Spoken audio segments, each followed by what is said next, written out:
আসসালামু আলাইকুম। Medicine related নতুন একটি ভিডিওতে আপনাদের সকলকে স্বাগতম। আজকে আমার রিভিউর বিষয়বস্তু হচ্ছে অ্যাডোলিফ সিরাপ। অ্যাডোলিফ সিরাপ কেন খাওয়া হয়, খাওয়ার নিয়ম, পার্শ্ব প্রতিক্রিয়ার দাম, এসব বিষয় নিয়ে সংক্ষিপ্ত ও সহজভাবে তথ্য দেওয়ার চেষ্টা করব। অ্যাডোলিফ সিরাপ এটা একটি হার্বাল কফ সিরাপ। এর 100 ml বোতলের দাম 65 টাকা এবং 200 ml বোতলের দাম 105 টাকা। অপশন ইন ফার্মাসিউটিক্যালস লিমিটেড অ্যাডোলিফ সিরাপ বাজারজাত করে থাকে। এখন আমরা জানবো অ্যাডোলিফ সিরাপ কোন ধরনের রোগের চিকিৎসায় ব্যবহার করা হয়ে থাকে সে বিষয় সম্পর্কে।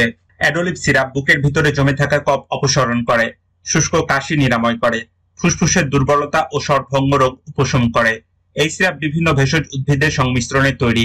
এই উদ্ভিদগুলো বহুকাল ধরে সর্দি, কাশি ও ঠান্ডার চিকিৎসায় ব্যবহার হয়ে আসছে।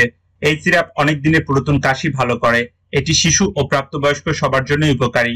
এই সিরাপ সেবনে ঝিমুনি আসে না। প্রচলিত আর সব কফ সিরাপের মতো এটি সেবনে মুখে শুষ্কতা ও কোষ্ঠকাঠিন্য দেখা দেয় না। মাত্রা বা খাওয়ার নিয়ম: প্রাপ্তবয়স্ক রোগীদের ক্ষেত্রে 3 চা চামচ দিনে 2 থেকে 3 বার। 12 বছরের কম বয়সী রোগীদের ক্ষেত্রে 1 থেকে 2 চা চামচ দিনে 2 থেকে 3 বার।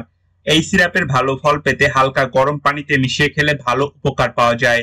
এখন পর্যন্ত এই সিরাপের তেমন কোনো পার্শ্ব প্রতিক্রিয়া দেখা যায়নি। অতিরিক্ত সেবনে বমি বা পাতলা পায়খানা হতে পারে। গর্ভাবস্থায় ও স্তন্যদানকালে চিকিৎসকের পরামর্শ নিয়ে এই ওষুধ খাওয়া যেতে পারে। সবাই ভালো, সুস্থ এবং সুন্দর থাকবেন। আসসালামু আলাইকুম।